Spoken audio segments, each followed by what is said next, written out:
Welcome to the Where Do Gays Retire podcast, where we help you in the LGBTQ plus community find a safe and affordable retirement place.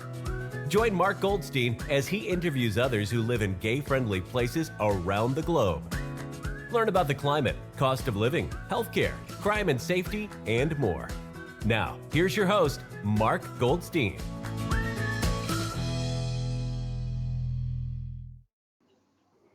Today we journey to Buenos Aires, Argentina with our guests Jewell and Bruce Woolverton. I'll tell you a little bit about both of these gentlemen. Tom and Bruce met as college kids in 1975, then lived on Manhattan's Upper West Side from 77 to 84 when they moved to Seattle. Bruce worked in telecom initially and then business development for startups. Bruce always worked as a fundraiser in some capacity at various nonprofits, such as the Nature Conservancy and the Northwest AIDS Foundation in its early days. Through luck and timing, they were able to buy a cottage on the water of Vashon Island in 1989. Is that in Washington, right? Yes. And they were early adopters of the VRBO as a way to enjoy a wonderful place and have a bit of income to help pay for it. They eventually bought a condo in Ketchum, Idaho, Sun Valley ski resort town. As Bruce is a big skier, that worked out pretty well, and a great place that they loved with a boost from rental income to make it all possible. That's how they came to buy the condo they are now living in Buenos Aires. Up until the pandemic and their retirement, they did very well with vacation rentals and were able to enjoy the place for a week or two for most years. Now they are roughly spending October through April in Argentina and May through September on Vashon Island. Okay, that's a little about our guests today. I'm going to tell you a little bit about quick facts of Buenos Aires. So Buenos Aires is known as the gay capital of South America with a thriving LGBTQ community. Same-sex marriage has been legal in Argentina since 2010, making it the first country in Latin America to legalize same-sex marriage. Argentina also has laws prohibiting discrimination based on sexual orientation and gender identity. The annual Buenos Aires Pride Parade is one of the largest LGBTQ events in South America, attracting thousands of participants and spectators. The city has a vibrant LGBTQ nightlife with many bars, clubs, events catering to the community. LGBTQ plus rights organizations in Buenos Aires include the Argentine Federation of LGBTQ Rights and the Buenos Aires LGBT Chamber of Commerce. Buenos Aires is home to several landmarks, such as the iconic Obelisk Monument, which is often lit up in rainbow colors to celebrate Pride Month. And you also mentioned they have an LGBTQ subway station, which we'll get into a little bit later. But welcome, gentlemen. Welcome to the podcast. Thank you so much for your time and coming here today. And we'll start off. Tell us a little bit about yourself. We know that you lived in New York, moved to Seattle, and lived in both Washington State and Buenos Aires. Why did you choose Buenos Aires for retirement? Let me just say that thank you for having us on the show today, Mark. It's really a great pleasure to talk about one of our favorite subjects, which is Buenos Aires, Argentina. We started our life together in Connecticut and shortly thereafter moved to New York City. And I love the vibe of New York City. Tom loved it to an extent, but he wanted something a little bit more a city with better access to the countryside. So that's why after 6 years, we moved to Seattle, which was a very gay-friendly place. We've always been, at heart, city people. So we've lived in Seattle. We spent a year in Denver and a year in Los Angeles, and came back to Seattle both times. But we wanted to have an urban experience for part of the year, and that's how we ended up here. Tom, what's your look at it? Well, Bruce, it kind of was on our radar because Bruce's sister, his older sister, happened to have lived here back in the late 70s, early 80s, Yes. And that was before it became a relatively inexpensive place to live. But we knew that it was here, and Bruce had come down. He was between jobs, came down around 2001 or 2002. Was that when it Hmm. was? To Yes. take a Spanish class, and he came back to Seattle and said, "You got to come down here. It's fantastic. It's inexpensive. We've always been entertained by looking at properties on the weekends, and so one of the things we did as visitors was look at things that were on the market, and it was at that time it was pretty inexpensive, and it did remind us a lot of New York in the late 70s. At the time, back then, New York was coming out of a pretty rough economic time, close to default, and it was kind of on the upswing, and BA felt very much like that. It kind of reminded us both of New York, maybe a couple decades ago. Yeah. I'd say Right, it's yeah. right. It's a pretty it's for people who retire here want to have an urban experience. That's for sure. Yeah.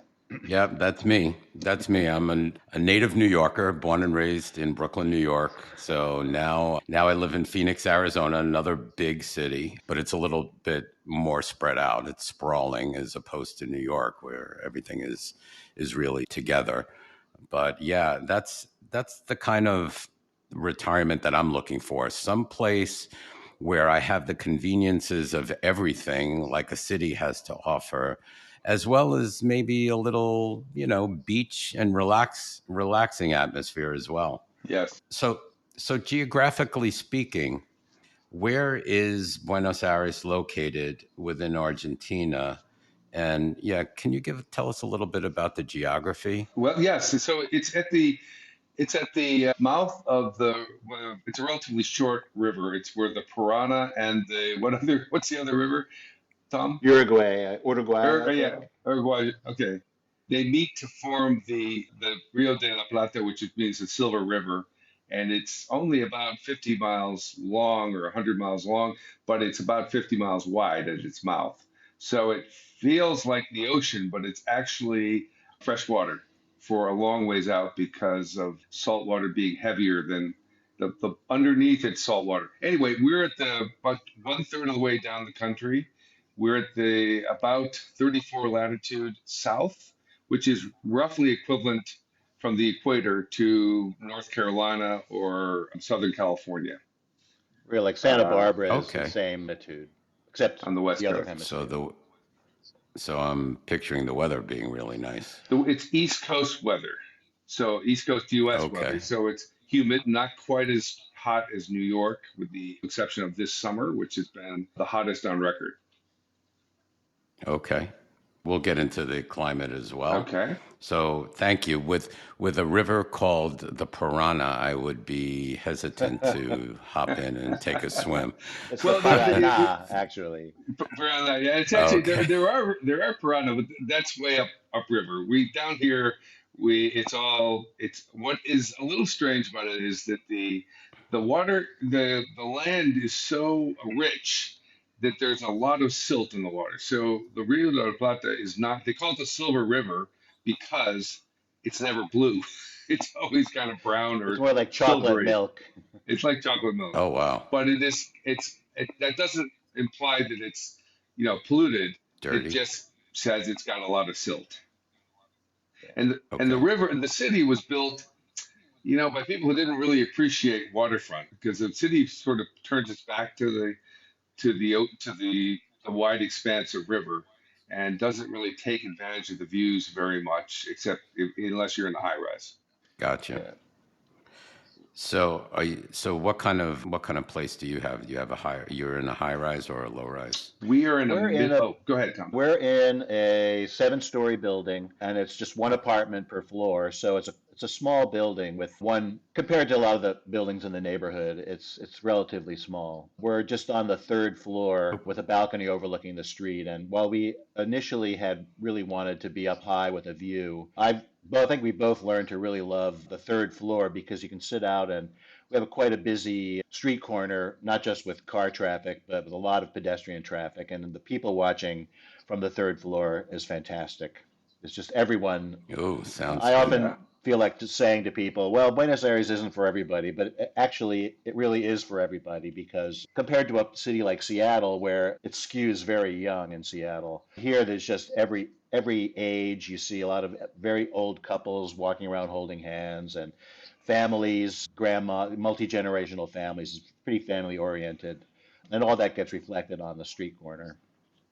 And It's a it, That's pretty building that is in refreshing to see that. the rationalist style of architecture, so just post Art Deco. And there's a lot of beautiful examples of that around the city, and I think this is a pretty good example. And I mentioned before that our apartment it's a modest 2 bedroom, 1 bathroom apartment, but back in the 50s, a small family with maybe with one child would have a live-in maid. So our kitchen area has a little maid's room and a washing area off of that called a dependencia, and that's kind of a nice feature.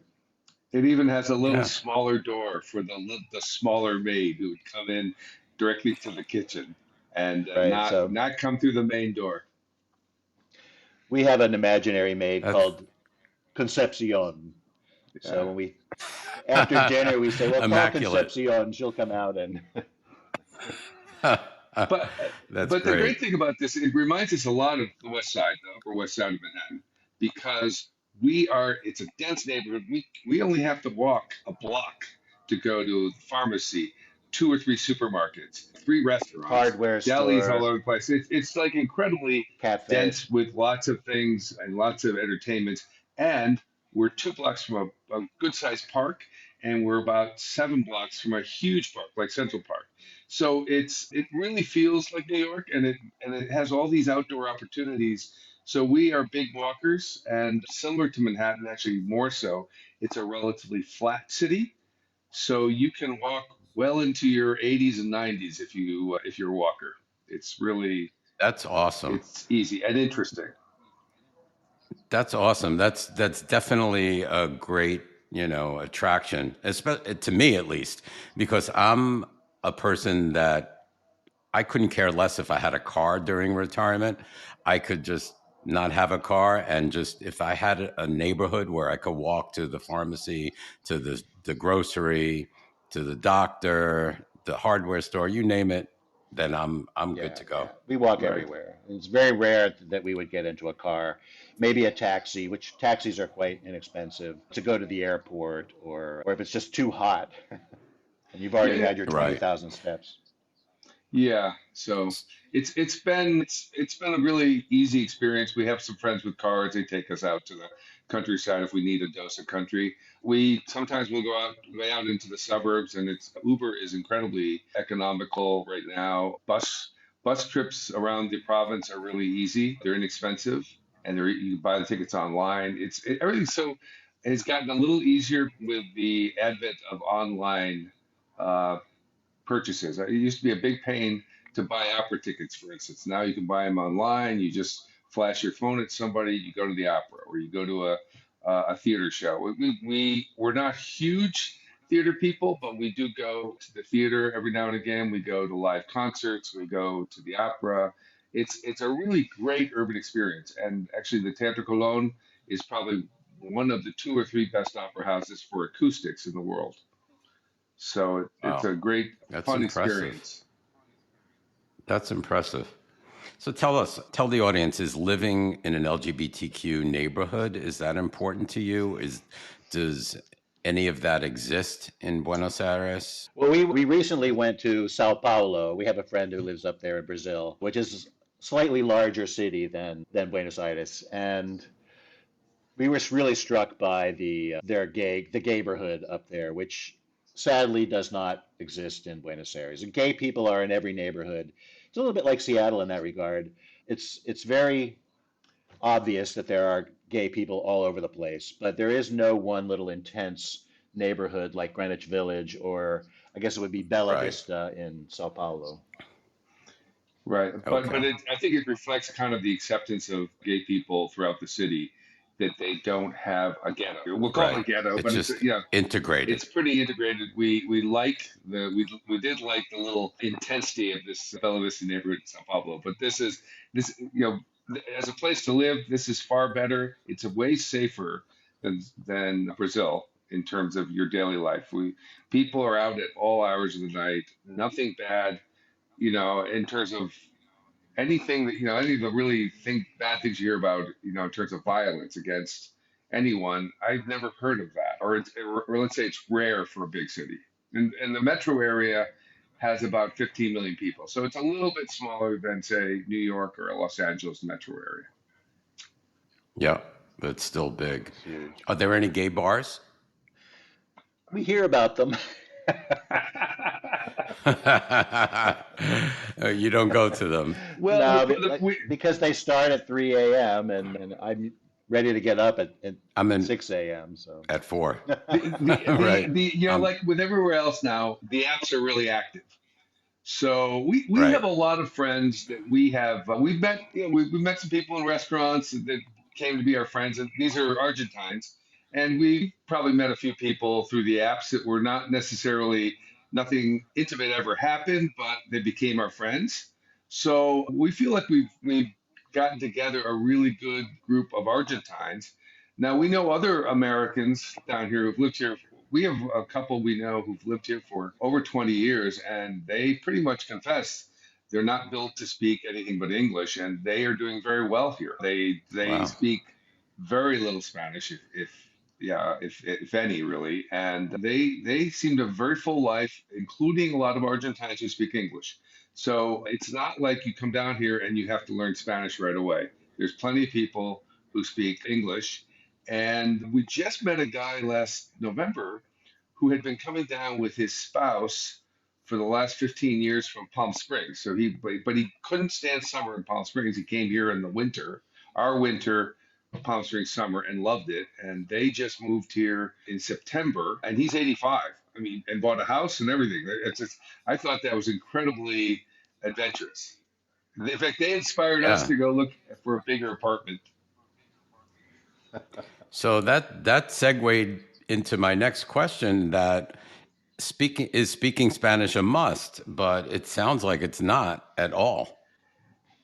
I think would it adds really to the help, though. experience. Yeah, definitely.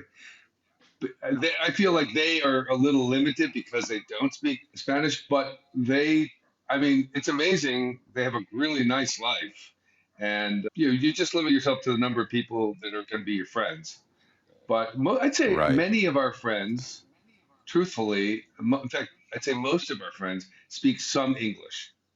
And we Okay. often, when we tire of speaking Spanish, or if we forget a word, we'll just say it in English, and then the conversation will flip around to English and then Spanish and back again. So, So you both of you speak Spanish? yeah, it's coming along. Both put a certain amount of effort into it. Bruce is a little bit more fluent than me. I'm okay. I still am hung up on comprehension when someone speaks to me really quickly, especially if there's no context. Then I get lost pretty quickly and I have to ask people to repeat themselves. Initially, I used to pretend like I understood what they were saying, which is not a Like smart just shake your thing. head. Yeah, no, it Yeah, never has a good because they could outcome. be saying something. Right. yeah, Right. So I speak So pretty can you tell well. me how Tom speaks, Tom speaks how did very you well. learn? Yeah, How did teaching. you learn? Apps, a person, or I came down in 2003 and took 6 weeks of Spanish, maybe I think it was 6 weeks of Spanish lessons for foreigners at various schools in Buenos Aires, and then I went up to Cordoba, which is in another province, and that was very helpful. Of course, you learn Argentine Spanish, which is distinct. I mean, written Argentine Spanish is a little different, but it's mostly understood. There's a couple of things with Y's and L's and the second person singular, they're a little different, but it's really charming. They say it's a very common expression that Argentines are Italians who speak Spanish, who act like they're French, but wish they were English. And you see that that's great. everywhere because half the surnames in the phone book, well, when there was a phone book, were Italian. Okay. So it's a very in city. It's had a yeah, it's had a little bumpy ride economically for the last 50 years, but it's very European. And in the beginning, let's say 1920, it was one of the wealthiest countries in the world. Hmm. Which is why there's all Interesting. this wonderful Very interesting. architecture, European architecture, that in some cases it looks a little bit decrepit. They make a big effort to keep everything up. It seems like every time we come back after 6 months in the north, that it's looks nicer than ever. The parks are in better shape. So they do put a lot of effort into keeping the Yeah. city up despite their economic problems. They call it the So, Paris of the South. oh, And that's that's pretty very, accurate, I would say. very It's interesting. pretty accurate, Yeah. yeah. So that brings us into the local economy question. So, what's the local economy like? Can you provide examples of like going out to dine at a restaurant, what that would cost, your housing costs, either renting versus owning, your electric bills, water bills, gas bills, stuff like It's that, funny you your mentioned that. daily internet. We just received our water bill, our gas bill, and Gas. our electric. And for 1 month on the water and the electric, and 2 months on the gas, when I translate it back to dollars, it was $28, which, and we have air conditioning running all the time now because it's been a warm summer. And we Yeah, Wow. cook with a so gas stove. So we and this use we $28 for a month yeah, well, or two no, months? for 1 month, and well, one of the bills, One month, the gas bill is every 2 months. So, two but the months. gas is they're heavily subsidized by the government. I don't know the real cost of it. I just know that we benefit. We shouldn't, but we do benefit from these subsidies. And then we pay in our monthly HOA because we own the condo. We pay about, well, right now it's about $120. a year. So, no, a month, A a month, year, Oh, a a month. month. Okay, sorry. a month. Yeah, a Oh, month. yeah. Okay. And Sorry. but we did rent our apartment out at market rates to an American. We kind of knew him through grapevine, and he had told us that he wanted to rent a one-bedroom apartment last winter, or I'm sorry, our winter. So it'd be last summer in the States here, and he had lost the apartment he had been renting for the last 5 or 6 years. So we gave him the rate, even though we have a bigger apartment, we gave him the rate for a one bedroom. And so that's how I know the one bedroom rate. It's $800 a month. That's pretty reasonable. And this year, we're renting it out to a family, with a local family who used to live in the building, and while they're doing renovations. And there's four of them. So we're renting the two-bedroom rate for, 4 people, roughly around $1,300. So, That's a bargain. yeah, and I think that's probably fair. Now, we have friends. Oh, go ahead, Tom. I was going to mention the cost of food and restaurants and wine. Of course, steak and wine are very big here. And with what would you say a steak dinner with a bottle of wine? Usually maybe between $10 and $15 a person. So going out to dinner here is 10 or 15, you said? Yeah, usually that's about right. a third or a For quarter steak? what it would be in Seattle. Yeah, for the best steak you could Now ever I'm used find. to, you're kidding, because, all right, so like, let's say I'm thinking steak, Peter Luger's in New York or Durant's here in Phoenix, and we're talking, you don't leave, less than $100 a person, Yeah, and that's cheap. okay, so it's a little complicated to talk. That's a favorite word of the Argentines. It's complicated. Complicated. So it really means that the economy is kind of, for the Argentines. For foreigners with dollars, it's heaven. But for them, it's complicated. There's a lot of inflation, but we don't feel it because the dollar keeps appreciating against the peso. However, for instance, we went to the best steakhouse in the city in February of last year, and we went with another couple. We had a couple bottles of wine, and this is a couple cuts above where we normally go for a good steak. A couple bottles of wine. We had, which is this. It's basically an animal part. It's really Sweetbreads. good. Sweetbreads, yeah. Thank you. And we had steak, and we had dessert and all those things. It was Dessert 140. It was $140 US for 4 people. for four It people. was extraordinarily expensive for here. We typically, if we go to a local place that has like Quotidiano, which has pasta and seafood, mixed. It's kind of moderate priced. If we have bottled wine there, we might spend $25 for the two of us. Wow, Yeah. that's amazing. Yeah, How much is a bottle of wine there? in the store. Yeah. Or yeah, in the store $7 for a good one, right? Seven, Yeah, for a five. you good one. spend ten Okay. dollars, that's you're going to get one of the better wines. And they don't Yeah. really mark them up in the restaurant, so the prices are the same whether it's in the store around the corner. Mark, Oh, yeah. okay. So on the like the only thing is you can't really get imported wines at a reasonable price. Okay. We everything we drink when we're here is an Argentine wine, but the Argentina produces all kinds of really excellent wines, and they're really good in Malbecs, Cabernet Sauvignon or Merlot. They do a great Chardonnay, and then they have a specialty wine that we love. It's a really summery wine called the Torrentes, and they've got several really big wine producing regions. So we're very happy with our broad selection of Argentine wine, and it is.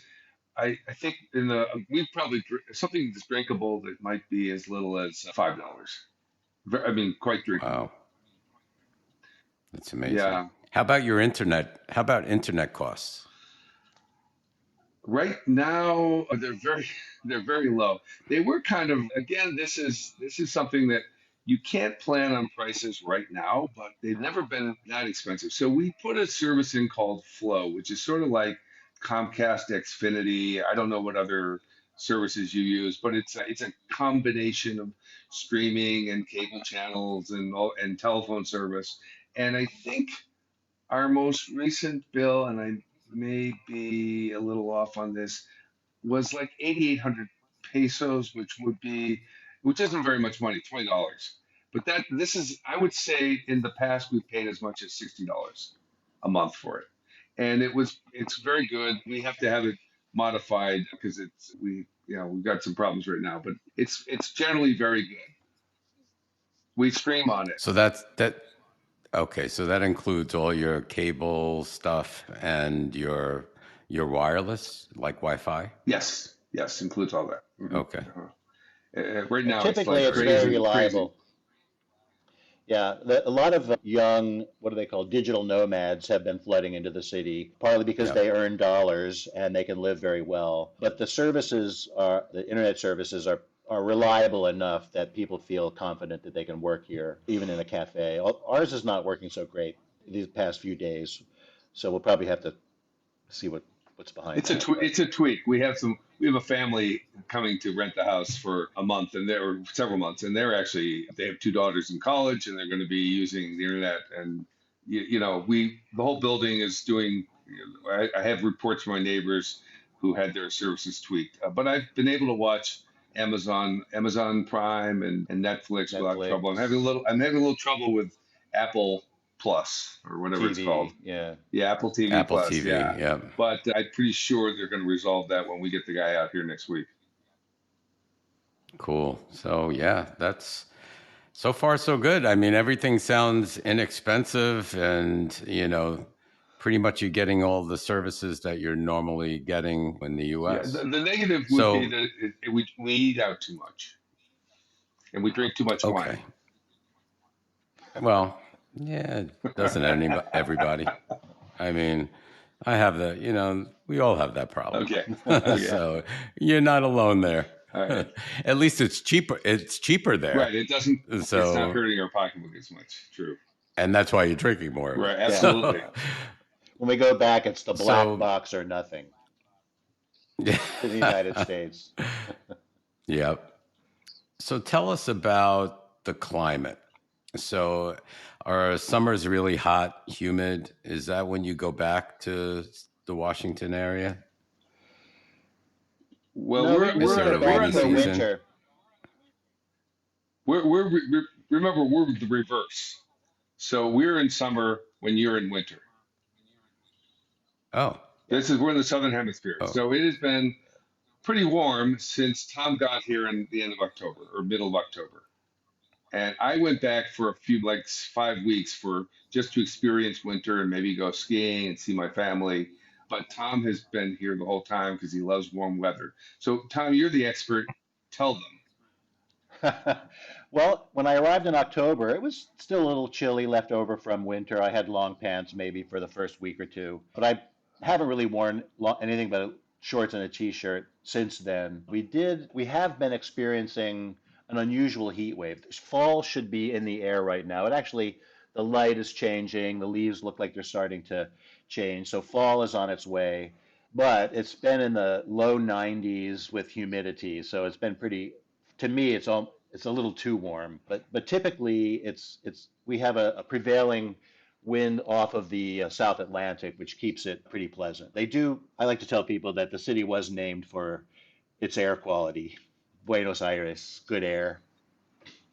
Yeah, And it's true. It's So, lovely. It's not as apparently the Gulf of Mexico is responsible for a lot of nasty humidity in the Northeast, but we don't have any such body of water here. So the hot spells are pretty short-lived. There'll be an occasional thunderstorm to kind of cool things off, but I find it very pleasant. yeah. And then so when now, April now I'm rolls thinking, around, I'm trying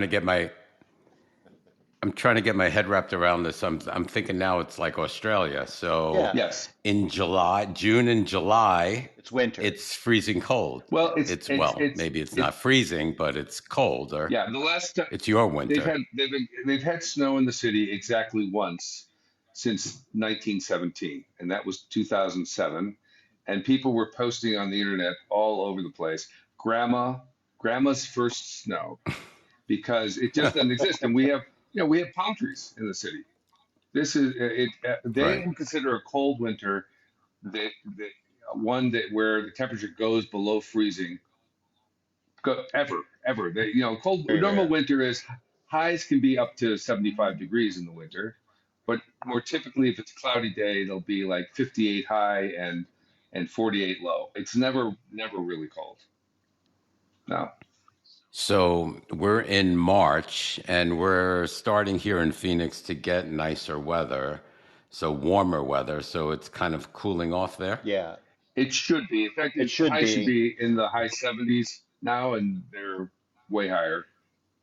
Yeah, yesterday was. So I would just think of Australia Yes. as far as Yes. your climate is concerned. Yes. So going back and forth, we experienced 2 summers and no winter. We have summer down here, and then fall comes. We go back north and suddenly it's spring, and then we have another summer. So that's my Yeah. goal, is to never have to be in winter. You prefer that, right? Yeah, I Yeah, do. that's Yeah. Bruce Yeah. likes to ski that's still, so he'll Yeah. actually. You're coming next year. You're coming down to Argentina In on the September. early side in September to go down in the southern part of the country where they have skiing. hmm. The only time I said I wanted to see snow in my retirement or when I get older is on a picture in Facebook. A Christmas card. Well, Unless I right. then you and Tom need to talk, because that's exactly where he is. Or see Yep. it from out your Yep. window looking at the mountains. Yep. Yep. I'm with you. Yeah, I have a view of the mountains Oh, right from my window as well. Okay. So it's really, really cool. Yeah. So So did they have a rainy season? normally what happens in the summer is that people rather in a normal summer they'll be bouncing along in the mid 80s, somewhat humid, and we might have a spike of heat, and then suddenly we'll have a thunderstorm that will drop 2 inches of rain. And Hmm. you might have 2 or 3 days together of rainy, cloudy weather, and then the whole cycle repeats. So I don't remember winter or summers rather being, that is January, February, being rainy. I remember them as having rainstorms, which are really fun, lightning yeah, and tons of thunderstorms. rain. But they generally, I think of them as sunny and a little warm. I am a little more sensitive to heat than Tom is. Okay. And then March Gotcha. comes, and it can be a little rainier, but the temperatures, when the sun's out, normally March and April, I love. They're beautiful. They're in the mid 70s, lows like sleeping That's weather perfect. 65 maybe. That's perfect. Yeah. Perfect. Tell us about the arts and culture scene. What's that like? You mentioned opera, but do they have theater? Do they have movie theaters where you can go to? Can you see an English movie? We Go ahead, Tom. Well, I was going to mention that we do have like a Broadway stretch, an avenue called Corrientes, which is lined with grand old theaters, And there's always, during the season, there's always big musicals. They're all done in Spanish. We've seen The Sound of Music, we've seen Cabaret, all presented in Spanish typically. So that's really fun.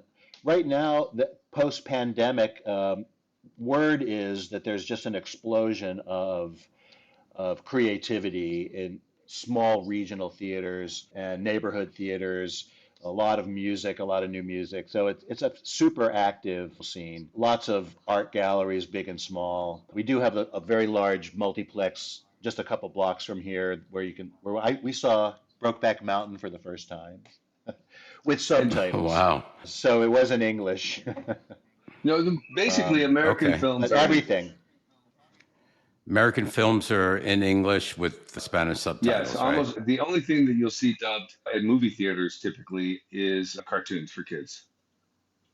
Oh, okay. And That and makes and the sense. other students don't actually. I had a couple friends say we went to Spain and they were dubbing with Spanish from Spain. They're dubbing all these American films. We couldn't understand them, so they many people prefer the subtitles. Yeah. Right.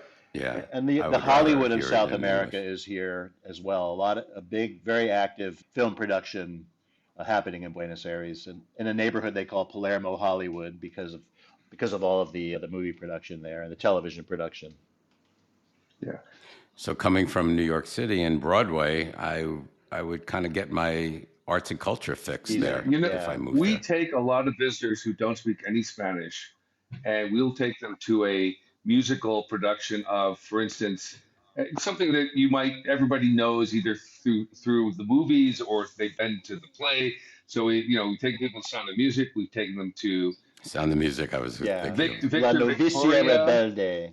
Yeah, Victor Victoria. We went to Hairspray on Corrientes, which was really fascinating, and we've Awesome. seen I think Cabaret in three different productions, and people always love it because the music, and it's kind of for us it's entertaining to hear how they treat the American sound versus the American speaker versus the German speaker versus the English speaker. So they all have distinct accents in Spanish. It's a lot of fun. It's definitely different. So listening to the Sound of Music in Spanish Well, there's is kind of oh, different. it's really the same. You just can totally appreciate it. Yeah. And right now there's production called Piaf, which is about the life of Edith Piaf, and of course she sings most of her music in French. And this is the performer. We went to see this a couple weeks ago. The performer is an Argentine, but she's done it. She's done the production in London in English. She did it in New York in English, and she did it in Madrid in Spanish. She's doing it in Buenos Aires now, and we went, and it was just phenomenal because you don't, Fantastic. you know, you, she's speaking mostly in French. The songs, the action is very broad, and typically people know the tragic story of Piaf. So it was really entertaining. We had a great time, and I'm going back with our visitor because I know it's something that's broad enough that he'll appreciate it. Awesome. Might Awesome. also So tell us. go ahead. Okay. Well, I'm I sorry. was just going Go to ahead. say they also have things like a night of the books and night of the museums, where the city opens up and all the museums are open for like until like 1 in the morning or something, and people go for free, and it's a big kind of event where streets are closed, and it's a super cultural event. They have a big book fair here that runs about a month, and next month I think it is. It's a very Eurocentric city, but it's also a city that is incredibly easy for Americans to adjust to because culturally it Pretty has a similar. lot of links with the U.S. Yeah, very similar. Yeah, yeah. Everyone Yeah. reads books here, Yeah. which I don't really see in the US so much these days. So bookstores are still very popular. There are many of them. You always see someone carrying a book. In the parks, all the benches are full of people, and a lot of reading of books going on, which I appreciate. Interesting. Yeah. Interesting. Yeah, you were saying the museums. It sounds like here in Phoenix we have like a First Friday where Yeah. there's art galleries all over the place that are open to the public and the museums are free. So it's pretty cool. Yeah, It sounds just yeah. like it. There's an interesting twist on culture. For instance, When we first came down here, we were introduced to what they call the transnoche film, which is when you go to a movie theater at 11 o'clock at night, you get out at 2:30 in the morning from the movie. And this was like really novel. In fact, we came out of Brokeback Mountain back 14 years ago or whenever it was, and people were Hmm. weeping in the streets at 2 o'clock in the morning. It's The very men were. entertaining. The men were, yeah, the men were. The women didn't care. Unfortunately for me, if you put me in front of a movie, usually after 5 p.m., I'm like, Well, I am just like totally out. that's when you need to have a good Netflix connection. That's that's right. So, are you guys foodies? Like, besides steak, could you get their 5-star, like Michelin rated There are. restaurants in Buenos Aires? Supposedly, There's go vegan ahead, Tom. restaurants, vegetarian restaurants, Peruvian restaurants. It's really, and every year there's more and more variety. You have anything to add, Bruce? There's I even think a So, the Jewish restaurant. It's called Jewish immigrant Meshuggah. food, but it's a very high. It's called Meshuggah, and it's a very high end, very expensive restaurant, very popular. It's on a lot of the top 10 lists for the city, and so we haven't tried really, that I'm yet. coming. Yeah, Yeah. I don't know what the food looks like, but Italian food, of course, is huge. Pizza Meshuggahs. You is know what huge. Meshuggah means? Oh Yeah, it yeah. means crazy, right? Yeah, We live in New York. it does. So Yep. it's I'd say the food scene up until now has been pretty heavily influenced by Italian. So meat from the original millions of cows that just roamed the prairies, and then the Italians brought pasta and everything And Italian pizza. and pizza. Yeah, but Pizza is so now huge. there's an increasing community of Koreans and Asian food, and it's getting a lot more attention. One of the great restaurants which we haven't been to yet is an Indian fusion restaurant. So I'd say I love there's a Indian. lot of variety, but you kind of have to seek it out. But you're helped because the newspapers will do a lot to promote it, and even the New York Times had an article in the last 30 days about the food scene in BA, and it emphasized all the Asian influences. So, talking about European influences and Spanish, do they have a siesta there? I mean, does everything close up or no? Not really in the city. I think Argentina out the rest of the country in the summer they will lean towards a quiet afternoon where things close around 1 and they open up again at 5. Here in Yeah. January and February, it becomes very quiet in the city. A lot of people in our neighborhood which is kind of upper middle class, will go and rent a house at the beach for a month and so it becomes much quieter. And there are a handful of businesses they'll close right after lunch and then open at 5 p.m. But Just just like in the summer, Europe. yeah. Yeah, we don't really see that. We're not affected much by the siesta, but there are, like Tom says, there's a lot of people who do small businesses that will close for 2 or 3 hours, and it's. So, talking about food, do they, like some European countries have like a menu of the day? So you can get like like for lunch, you can get like a 3-course meal with a drink for really inexpensive. Do they have that, something like Yeah. that in Buenos Almost every Aires? restaurant has that. Go Yeah, ahead, the Tom. Really? executive menu, they call it. Menu So, ejecutivo. so for the day, like a menu of the day, what's a typical cost? Do you know? I think we went recently, and so these are weekday price. These are weekday menus. I think so. They have a fish called brotola, and they had grilled vegetables, and you got a dessert, and you got Glass of either wine. water, wine, or it's just they treat water and wine at the same price, really. So Right. so it was. I think now it's just under $10 for those four things. That's Yeah. amazing. Yeah, To And me, you it's could go amazing. yeah. to the local cafeteria here, San Martin, and probably spend half that. The food wouldn't be as good, but you could still get a plate of the day, including a dessert and a glass of wine for maybe $5. We Wow. typically we have not really seen a lot of inflation just because we're using dollars and we're retired. But the country had 100% inflation rate last year.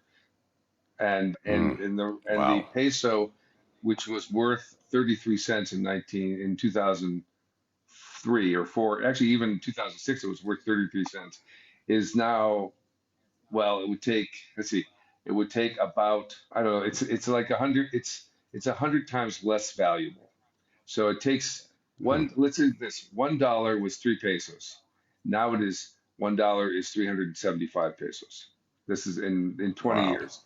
So we kept up, but they haven't, and so but so prices have gone up. We'll come back one year and it might be 50% more expensive than the year before, and then we come back the next year and prices drop, and they drop again. They go up a little. So you can't really rely on the prices as the way they are now. But certainly, we have never seen prices that approach the U.S.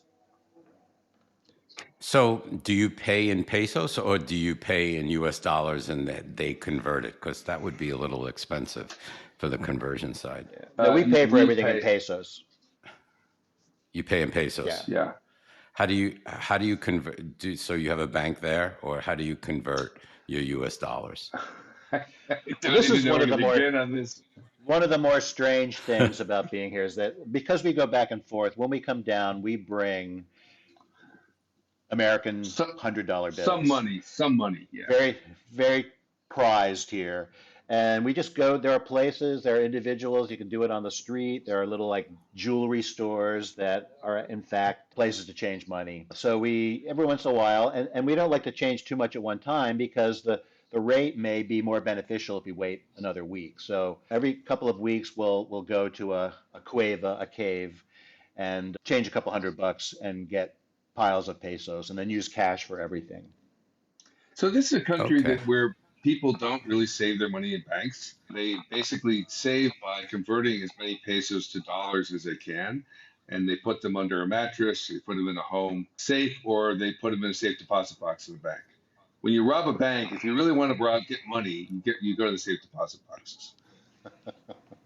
Okay. So what I do in preparation to my upcoming trip to Spain this year.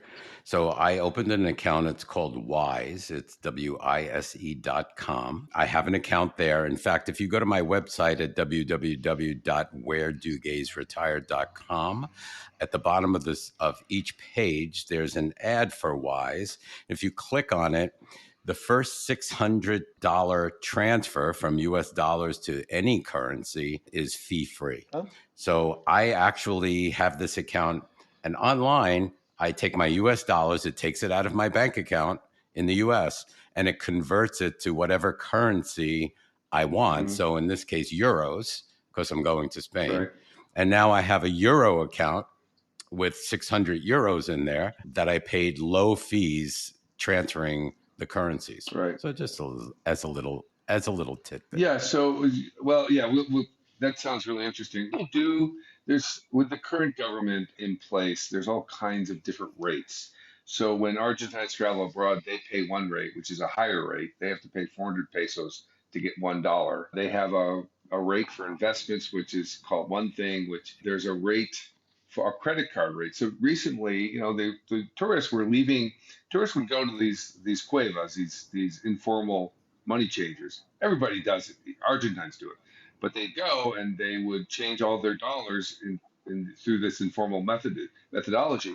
The government wants the money to go into the banking system so they can keep track of them.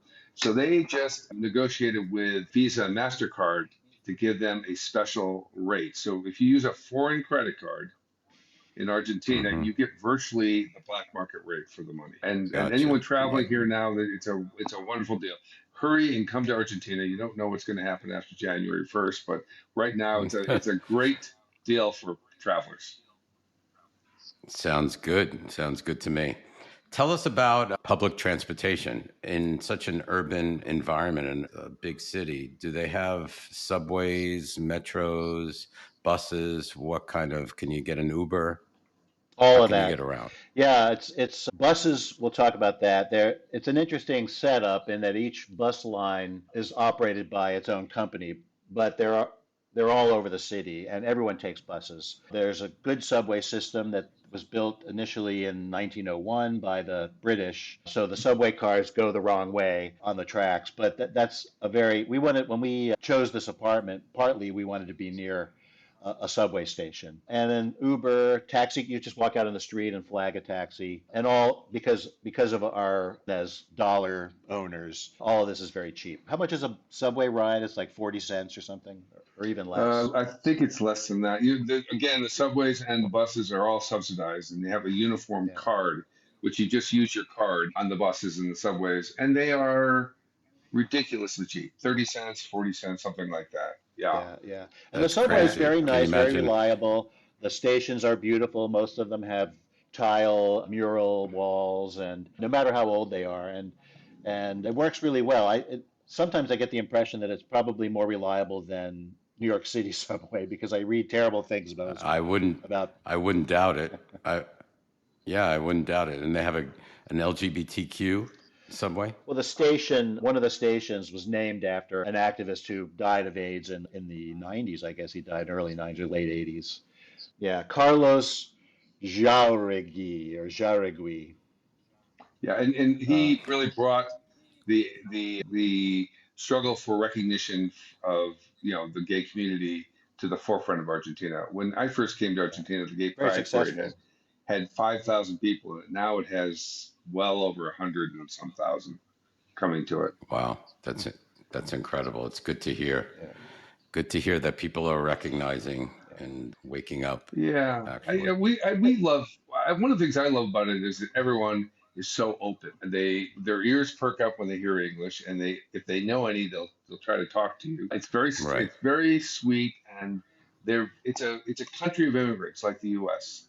So they act in kind. That they understand what it's like to be a stranger in a strange land. At least their DNA Yep. understands that. Right. In other Right. words, people are Very really cool. nice. Yeah. Yeah. And Yeah. right now That makes a big they difference. have a lot of, we'll call them refugees from Venezuela here, who are really have added very nicely to the culture. Yeah. Yeah. They had Yeah. a little bit over there, but so is it important to live if you're still working? Is it important to live by work to just to get around, to commute around, or does that matter You know, now these we days with? we have a friend who actually lives in the suburbs, and he works from home a couple days a week, and then he's supposed to work in the office. He works for an insurer downtown, and he doesn't seem to think anything of driving the 25 miles or 30 miles it is to work. There's a good transportation network, but there's a lot of people driving as well. What's gasoline prices like? It's funny you mentioned that. We were I just don't doing even the know. calculation. This is very rough because it's hard. You have to do several Convert, conversions. Uh, Liters. I think I right? I think Liters we and were guessing gallons. it was around 240, 280 a gallon. It's not bad. No, it's Really that's expensive. also somewhat controlled by the government. Yeah, it's expensive by Argentine standards, but it doesn't keep people from driving. It's a lot less than the U.S. and Europe too. Europe is even higher than the Oh, U.S. I'm sure of it. Yeah, So yeah. yeah, So the one, don't bring your electric car though. and you don't have a car, right? We don't have a car now, although we are sort of thinking that if we spend 6 months a year here, if we move and we get a garage, we might think about getting a car because it would make going to the country, getting out of the city a little easier. Yeah. Yeah, I hear you. There's a nice Okay. beach. There's a beach resort area a little bit south and east of the city. Mar del Plata is a very large million plus city right on the coast, which is much huger in the summer, where a lot of people from all over the country, but especially Buenos Aires, go and will spend either the month of January or the month of February. And a lot of little towns north and south of Mar del Plata, which are lovely. And we're pretty much at the south end of where you would have a resort beach. Not too farther south from Mar del Plata, you'll find penguins. So it changes quickly as you get a little bit farther south from here. Yeah, Hmm. and a lot of some of the cultural life of the capital moves to Mar del Plata in the summer. So they'll have like a Broadway theater season there, and they'll have concerts and all kinds of things. They have a casino, kind of like you have in Monte Carlo down there, Hmm. Got it. and another place. So Go ahead. oh, I'm sorry. I was going to get off topic. We touched about how safe you guys feel there, and talking about crime and safety. Does Argentina allow guns? I mean, are they? You're not allowed guns. Like you Nobody gets a don't gun. have mass shootings. You So know, there's no mass shootings. I don't know actually. I don't hear about guns very much. I do hear about criminals with guns, and I do hear occasionally of people getting shot, but I don't know It's what the pretty rules rare. are. And we do know of Yeah. hunters. There's a big industry of bringing North American hunters down to do bird hunting. So I know bird hunting's a big thing and fishing's a big thing, but I don't see a But lot as of far as guns. safety is but as far as safety is concerned, you feel safe walking down the street at all times of the day and night. I would say yes. Yeah, I Our think neighborhood, you may have to hold on to your telephone. That's really the worst kind of crime that seems to happen fairly Petty frequently, theft. especially with people who are a little bit more careless in what neighborhood they're in, and waving your phone around or your expensive watch around might get you in trouble. The only place I ever Okay. got pickpocketed was at the Gay Pride Parade, and that was maybe Go figure. 15 years ago. But we yeah. were Well, standing in a huge packed crowd, and I had cargo pants, and it was just I made it easy. yeah. So you just have to kind Yeah. of keep aware, but it's not unusual to see a woman walking alone down a quiet street at 2 in the morning, coming back from a restaurant, or so it's there's a fairly visible police presence, I think, and especially in the nicer neighborhoods like the one we're in, an upper middle class neighborhood. Yeah, and Gotcha. I think at night, if we're coming home, we come home from, people have dinner parties. They start at 9 and they end at 2, and so and we just got through dessert. We'll walk home occasionally, and we tend to stick to big main streets. Streets. Yeah, Yeah. it's just a Okay. little It's bit known as the better in It's the safest just my city. city. it's like my nature would be a little looking over my shoulder Yeah, type thing, yeah. Well, because I'm from New but York. there's so many people on the streets at that time. There's other people looking over your shoulder, going the other way. I mean, it's really, you're not alone on these thoroughfares. There's a Wow. ton, and That's if you go out, there's an entertainment area called Palermo Soho, which is maybe a mile from us. It's packed. It's packed with people. I mean, they've expanded the sidewalks so they can put sidewalk cafes out. It's pretty young, but they're out until 6 in the morning, and it's crowded till 4 or 5 for sure. sounds like New York City. Yeah. Yeah. Yeah. I mean, that's very Do you cool. want to? Tell us about I I'm was just sorry, gonna go say, ahead. if you want to reclaim your youth, go to Buenos Aires. Your New York youth. That's yeah. Yeah, your New Yeah, York youth. yeah, if I eat dinner at 11 o'clock at night, my head would fall into the soup, Well, but that's well, okay. actually, so one thing, if you want to be around English speakers, go to dinner at 7. Yeah. Any restaurant Yeah, opens at that's when 7. the The tourists tourists, It's gonna be the full of English speakers will Americans. go the there. tourists will be there. Americans, Brits, Yeah, everything. Yeah. I hear you. Tell us about healthcare. So I know that you only live there part of the time of the year, but have you had the occasion to use the healthcare there? And how inexpensive or expensive do you think it is? I'll start with dental. We both have Medicare, but neither has dental insurance. And so recently, a couple of years ago, we discovered a great dentist. Typically, I will, while in Seattle, don't tell my dentist this in Seattle, but I'll see him for a cleaning while we're up there, and he'll work up a whole, oh, you need this work and that work, and it's all going to come to about $4,000. And I just bring that down here and go to Dr. Tamini and have it done for, $800. So it's dental is, and we've both had a lot of work done, necessary work uh, Hmm. on our mouths. Otherwise, going to a care supposedly covers any expenses that we incur outside the country as long as Actually, they're emergent, which no, is really the only reason. our Well, go Advantage ahead. plan does. Our Advantage Yeah, plan does, Ben. not our. Okay. So Okay. a visit. I went to the emergency room I can't remember what the problem was. Oh, yeah, Your something, mouth, your my your mouth, aftas. aftas. So, and what was it, like a $10 to pay for the emergency? And drugs are super cheap. I don't even bother, asking for reimbursement because a visit to the doctor or an emergency room or for prescriptions or that sort of thing are so inexpensive that just I would compare them to deductible payments that we make up in the United States. Yeah. So does Argentina have a private insurance and also a public system if you live there or you're a permanent resident, if you've got a visa, like a retirement visa? Right. Yes, it does. It has a national healthcare system that is pretty basic. I don't really know what it includes. Everyone we know has what they call a prepaid plan, which is kind of like a Blue Cross, and some Hmm. are spectacular. And some they pay for, your face is beginning to fall a little bit. You get one plastic surgery a year, that kind of thing. But so we have friends who I think it's important if you have residency, which is relatively easy to get a plan ASAP because then there's some constraints on how much that plan will go up in price.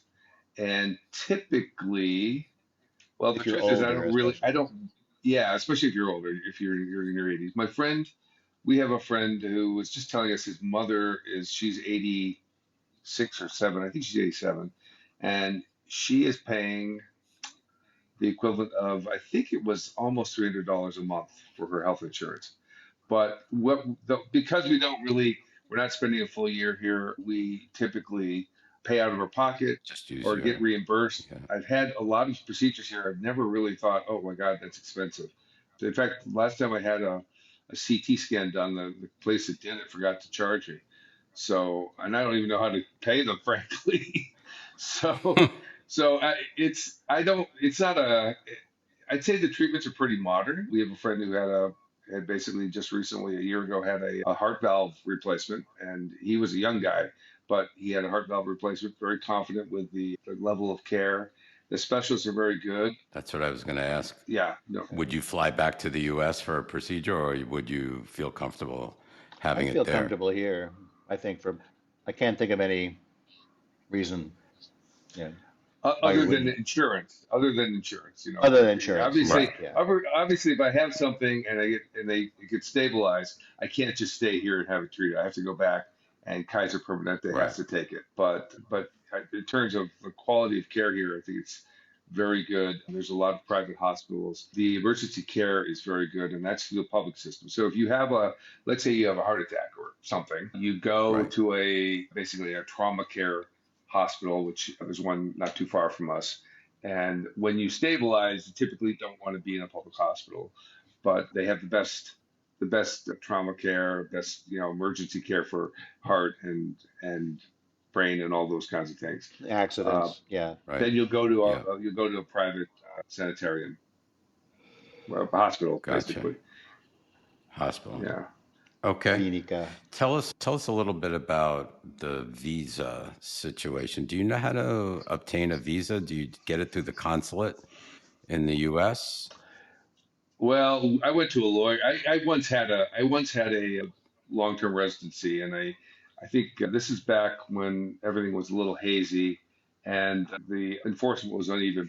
But I went to a lawyer here, and I said, I want a residency visa, which makes it easier to not so much buy property, it makes it easier to sell property if you want to change homes, for instance. And I had it. It was very easy. You just have to show that you're either receiving rental incomes. If you're retired, you have to show so much income coming from abroad. So you're, they're very Right. confident, and the thresholds right now are very low. I can't tell you what they are because they're going to change. But let's say it's going to be $1,500. I can't imagine it being more than $2,000 a month. That's a very low threshold, and it's a process of getting your proof and getting apostilled, notarized things from the states. You have to go to the consulate in Los Angeles or New York or wherever and get things handled that way. But it took me maybe 4 months to get my original document. That was almost 15 years ago, so I can't really speak to it. But it's relatively easy. You start the process by, I think you probably go to an Argentine consulate, or better yet, go to an attorney who knows Right. knows the drill. And And they'll handle all yeah, that. but there are a lot of people who are basically living here almost permanently, and they never get a visa. Tom, you can tell them how to do that, right? Well, so I when you enter the country as a tourist, you get 90-day tourist visa automatically. You don't have to do anything other Right. than enter. So, and like I mentioned, I arrived in October and overstayed my 90 days because all I need to do is go to the local airport, to the migration office, and pay a fine. And then you're good for another 90 days. So our trip to Brazil took us out of the country, and then when we came back, we got 90 more days. So what some people do is every 90 days they'll take a trip over to Uruguay, which is just across the river. You can take a boat ride over there and have lunch and come back, and that will renew you for another 90 days. So either exiting and entering the Wow. country or paying the For fine. the same day? You can go That's same pretty cool. day, or we went actually the day before the country closed its borders for the pandemic. Was that 3 years ago, I guess? So Yeah. we had gone to Uruguay just to renew our visas and to maybe to Get get some cash. money out of a cash machine. And while we were over there, the Argentine government announced they were going to close the borders. So we panicked and jumped back on the boat and came back as quickly as possible. And then it was all downhill from there. Everything closed, and that was then. So Gotcha. the Gotcha. fine, the overstay fine, and I could probably stay 3 years and still have to pay the one overstay fine for the whole period, and it's 12,000 paid. It's about like $60 or $70 Wow. the fee, and they That's don't hold it amazing. against you. It's part of their immigration laws, so you can keep doing that, and it doesn't like make you look like you're. I've heard from other expats that they would prefer you pay the fine. They don't care for people who go in and out of the country they feel like you're gaming their system when you do They'd that rather method. get the So money. I would rather pay the fine. Although it's The going fine. to Uruguay can be a really fun thing. There's wonderful beaches over there as well. A very popular resort called Punta del Este. So that's kind of how we handle it. We just go with the tourist visa. Awesome. Yeah. Awesome. So, is there anything that you miss that you don't have in Argentina and Buenos Aires that you have back in the Yes, I miss States? my electric car. Oh, okay. I, No electric cars no, there. well, no, I just miss it. I miss. Yeah, we play. You miss yours. I just miss ours. That's all. But I don't miss anything else, do I? You miss your family. You have a nephew, I and miss I miss my family, but I don't. I see them online all the time. I don't really yeah, yeah. need to be there all the time. Yeah. I could stay. I mean, every year I get closer to thinking, well, we could actually just stay Well, maybe here, this and will be a place full time. yeah. I Yeah. mean, I think what I have in the back of my mind is that one day we're going to be too old to fly, 24-hour ordeal of Right. getting from Seattle to way down here, Yeah. and that the initial idea, of course, is that we would sell and then just go back to the United States. But that it But wouldn't be Tom, a Yeah. bad place Could go either in the way. back of to his mind, die. he's really thinking It's cheap. he wants to be in first class. So that's a short term solution. He's going to fly first class. No, we won't. That's divorce material right there. If I ever paid for first class, then Bruce would immediately dump me because it's a moral failure. Well, yeah. Anyway, I love first class, although I can't No, afford we don't. first Yeah. We class. don't go But first. So, anyway, but I did. I had a guy, a guy who actually manages our apartment. We're not here. He once asked me, well, because I said I like it here, I like it in the States. He said, well, more importantly, where do you want to die? And I thought, Good well, question. I really thought about that. But when I do think of it now, I think I don't really care. It doesn't. This is a very fine place to pass on to live or and to die. live or die. To live or die in Buenos Aires. Yes, exactly. I hear you. So I hear you. it's a very comfortable place. It's something that it's very culturally, it's not very far removed from the United States, but it is foreign. They have their traditions, but they're very open to the U.S. Everybody. We just went and looked at a new apartment yesterday, and the woman said, "I've been to the U.S. 80 times." She thought. And she had this beautiful apartment. The only thing that was a little over the top was she had a whole wall, which was an aerial view looking down Manhattan, and the whole wall. I Like mean, it was like a wallpaper. huge. It was wallpaper, Wow. and it was a beautiful thing, but it was like a little too much for me. A little too And much. then she had a door that was hidden by a huge poster. The door, you couldn't The tell it was a Empire door. State Building. No, the New World Trade Center. One Freedom Plaza, my I guess God. it's called. Yeah, and I thought, Yeah. wow. But other They than love that, the it was- U.S. they love the U.S. Generally, I'd say the middle class especially loves the U.S. Yeah. So The Yankee go home is Would you not a say- thing here. yeah. Right, right. Would you say there are any cons of living there? Well, the that's cons. pretty good because you can't think of I them. There are can't the think of cons of living in a big city. Sometimes you get tired of, of the heat and all the people at certain times. But I love it, and I think probably the worst thing is the piqueteros.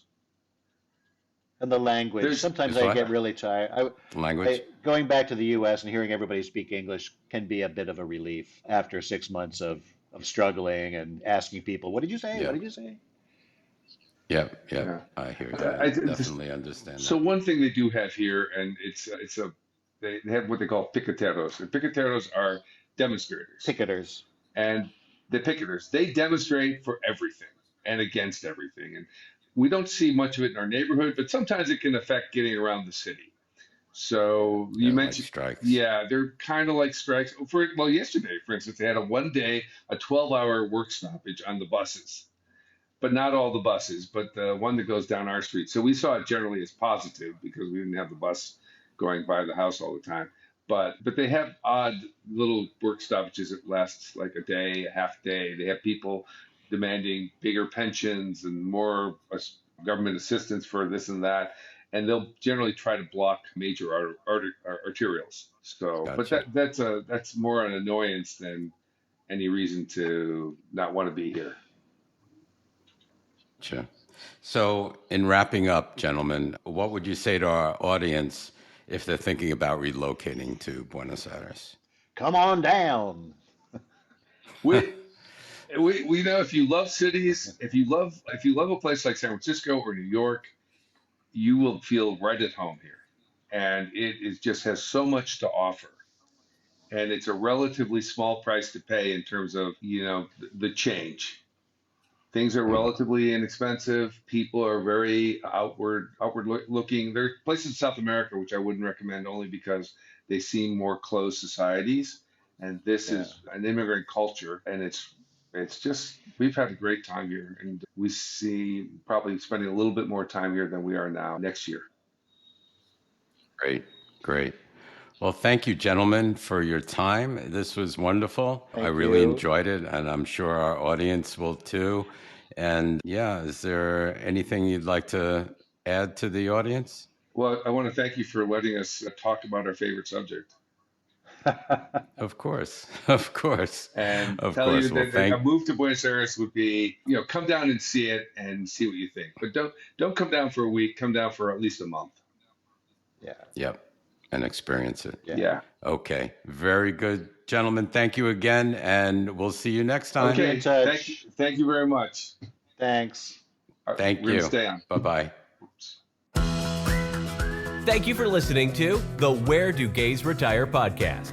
If you enjoyed today's episode, please subscribe to our podcast and consider making a donation by clicking the coffee cup on any page at www.wheredogaysretire.com. Each cup of coffee that you buy costs $5 and goes towards helping us continue the podcast. Thank you for your continued support.